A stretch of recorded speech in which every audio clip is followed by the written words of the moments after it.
All right, so you ready to dive in? We've got this newsletter aimed at the producers of No Agenda. No, an agenda.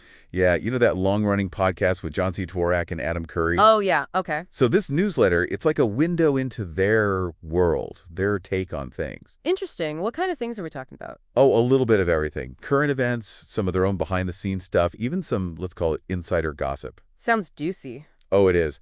But right off the bat, the thing that struck me was how upfront they are about money. Like they lay out these donation tiers, different ways to pay, even a whole push for Valentine's Day contributions.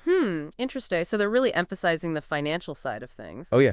It's like they're saying, hey, we're independent. We rely on you guys, the listeners. That makes sense. Independent media often relies on direct support from their audience. Right. And they even have these ranks like Commodore and Knighthood based on how much you donate. Knighthood. That's a bit, unusual for a podcast, isn't it? It is. Sounds more like a medieval order or something, right? Yeah. But I guess it speaks to the kind of community they've built. People are willing to invest in this content. That's a good point. It's like they're saying no corporate overlords here, folks, just raw, unfiltered truth, or at least their version of it. It does make you wonder about the sustainability of that model, though, right? Can listener-funded media really compete in the long run?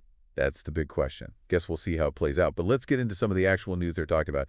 First up, a claim that Trump might shut down FEMA. Wow, okay. That's a pretty bold move, if true. Right, and potentially a big deal depending on how you view FEMA. Exactly. The newsletter kind of paints them as ineffective, echoing some criticisms that have been around for a while, especially after Hurricane Katrina. Yeah, there were definitely issues there. But shutting down a whole federal agency, that's a huge decision. Absolutely. It would have a ripple effect across the country. For sure. Then they suggest that the Trump administration might launch an investigation into congressional corruption. Congressional corruption. Yeah, focusing on how some members have gotten really wealthy while in office. That's interesting. I mean, it raises a lot of questions, like how do you even define corruption in that context? Yeah, where's the line between savvy investing and something shady? Right. And there's the potential for this to become very political. Oh, absolutely. Could easily turn into a witch hunt targeting the opposing party. Exactly.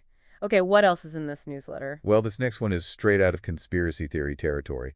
Congress is going to further investigate the JFK assassination. JFK, seriously. Yeah, and UFOs and the Epstein list. Wow. They're really going for it with this one. Right. It makes you wonder, is this for real or are they just playing to their audience? Yeah, I mean, these are topics that never really go away, do they? They don't. But why is Congress choosing to revisit them now? That's the question. Is there genuinely new evidence, or is this a distraction tactic? Good point. Okay, then there's a little jab at Microsoft. John C. Dvorak, one of the No Agenda hosts, is apparently going to complain about their 50th anniversary party. Their 50th anniversary. Yeah, he's going on about how it's being held at some depressing tech club in San Francisco. Interesting. It's like a little offhand comment, but it makes you think, right? I mean, 50 years is a big milestone for any company, especially in tech. It is. Maybe Dvorak's just feeling a bit nostalgic, you know? Yeah, maybe. Like he's watching this industry he helped shape become something he doesn't quite recognize anymore. Right, exactly. Then we get a couple of these super cryptic hints. A Saturday deadline set for the Middle East by the Trump administration. A deadline? For what? They don't say. And an upcoming Doge announcement about finding more corruption. Doge. As in Dogecoin. It sounds like it. But again, no details on what corruption they're talking about. Wow, so many questions. They're definitely keeping their audience on the edge of their seats. Oh, yeah. It's like they're dangling these little bits of information to keep people hooked. Smart strategy. Especially if you're catering to an audience that's already into conspiracy theories and alternative narratives. Exactly. Okay, then we get to the memes of the week, which, are more than just funny internet pictures these days. Oh, for sure. Memes have become this powerful form of social commentary. Right, and often very satirical. This week, the ones highlighted are targeting wealthy senators. Wealthy senators, okay. Nancy Pelosi. And gender identity. Interesting. It's like a window into their worldview, what they find funny or absurd. Yeah, and these memes, especially the political ones, they can be incredibly influential. Oh, absolutely. They can shape public opinion, even sway elections. No doubt. And finally, the Hypocrite of the Week award goes to... Let me guess. Another politician. Actually, no. It's the Guardian newspaper this time. The Guardian. What did they do? They're being called out for seemingly contradictory stances on having children. Ooh, that's a tough one. That's such a complex issue these days. It is. You have concerns about overpopulation, climate change, all that. But then there's also the basic human desire to have a family. Right. It's easy to make someone look hypocritical when you focus on just one side of the argument. Totally. So yeah, that's a lot to digest from just one newsletter. What are your initial thoughts? Anything standing out to you? Well, it's interesting, right? This contrast between their emphasis on independence being free from corporate influence, and then the content itself, it's still very much focused on national politics personalities. Yeah, it's almost like they're creating their own version of the system they're supposedly fighting against. Right. It makes you wonder if you can truly escape those dominant narratives, even when you're building your own platform. That's a really good point. It's like they have their own set of heroes and villains, their preferred narratives, and they're still actively seeking funding to support it all. Yeah, it's a reminder that media, no matter who's making it, is never entirely neutral. There's always an angle, a story being told. And that's why it's so important for everyone, the listener, to be aware of those biases, Absolutely. to think critically about what they're consuming. To not just take one source at face value. Right. And to seek out different perspectives to get the full picture. Exactly. Don't just take their word for it, or anyone's word for it, for that matter. Do your own digging. That's such an important message, especially these days when we're bombarded with information from all sides. It really is. It's about being an active participant in the media landscape, not just a passive consumer. Couldn't agree more. It's kind of like we're peeking into this parallel media universe. Yeah, I see what you mean. You see these familiar themes, the search for truth, fighting corruption, trying to make sense of it all. Right, but it's all filtered through their very specific lens. Exactly. And remember, they're hitting us with these nationists throughout the whole thing. Oh yeah, they definitely don't let you forget about supporting the cause.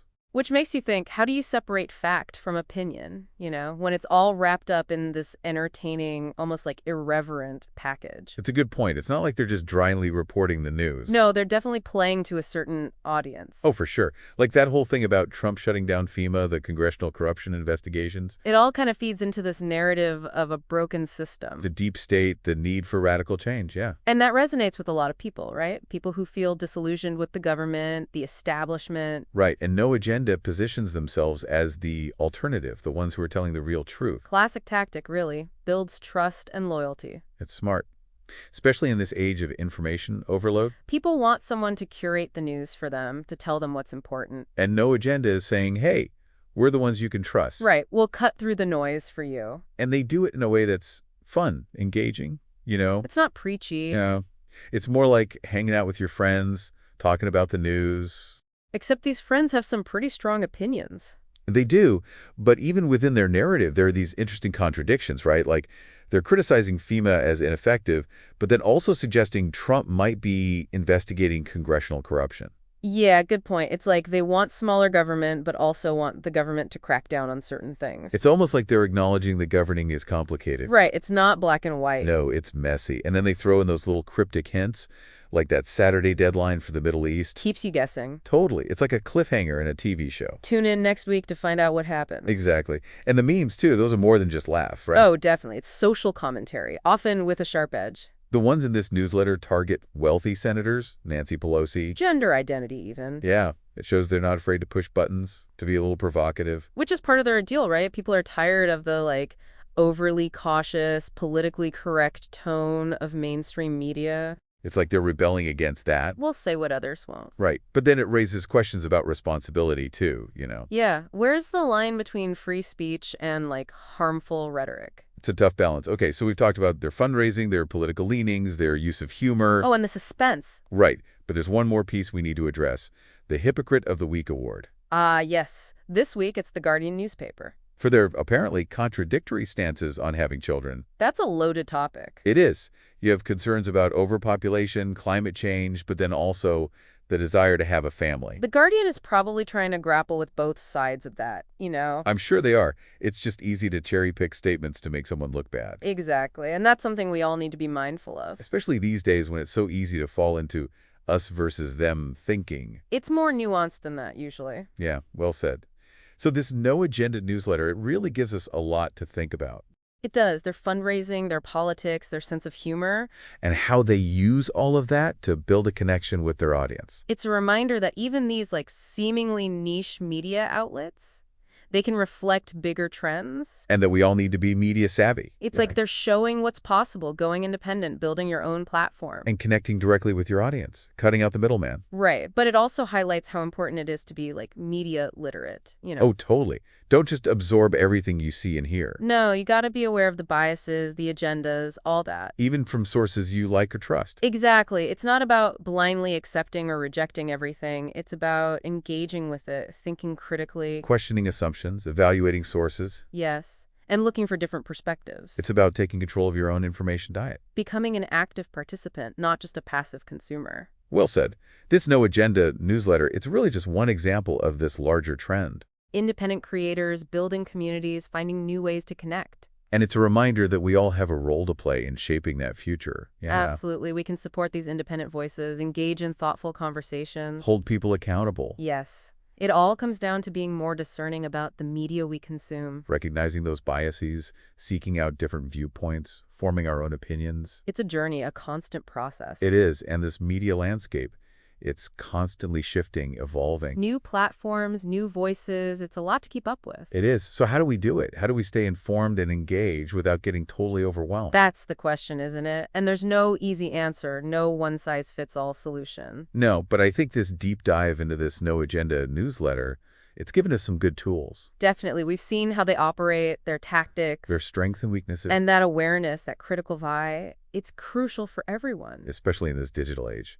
Okay, one last thing before we wrap up. Oh, right. They highlight this specific subscription option, the lucky $33.33 a month. Lucky $33.33. Yeah, it's like they're playing on superstition a little bit. Maybe even tapping into that shared belief within their community. It's another layer of that persuasive strategy. It's like joining a club, a secret society. But its own rituals, its own hierarchy. And who doesn't want to be part of something special, something exclusive? Right. It's that feeling of belonging, of connection. Which No Agenda clearly provides for their audience. They've got that news, the commentary, the sense of community. It's a potent mix. It is. So as we wrap up, what's the takeaway for the listener? Well, I think it's a reminder that even these seemingly niche outlets, they can give us a lot of insight into these bigger media trends, the power dynamics at play. And it's a call to action, really. Don't just be a passive consumer of media. Be an active participant. Question everything. Seek out those different perspectives, and most importantly, think for yourself. Because ultimately, it's your mind, your worldview that's being shaped by what you consume. So choose wisely, engage critically, and never stop questioning. Beautifully said. Well, that brings us to the end of our deep dive into this fascinating No Agenda newsletter. It's been quite a journey. It has. We've explored the world of independent media, political commentary, even meme culture. And we've talked about how to navigate this increasingly complex media landscape. Exactly. So until next time, stay curious, stay informed, and keep diving deep.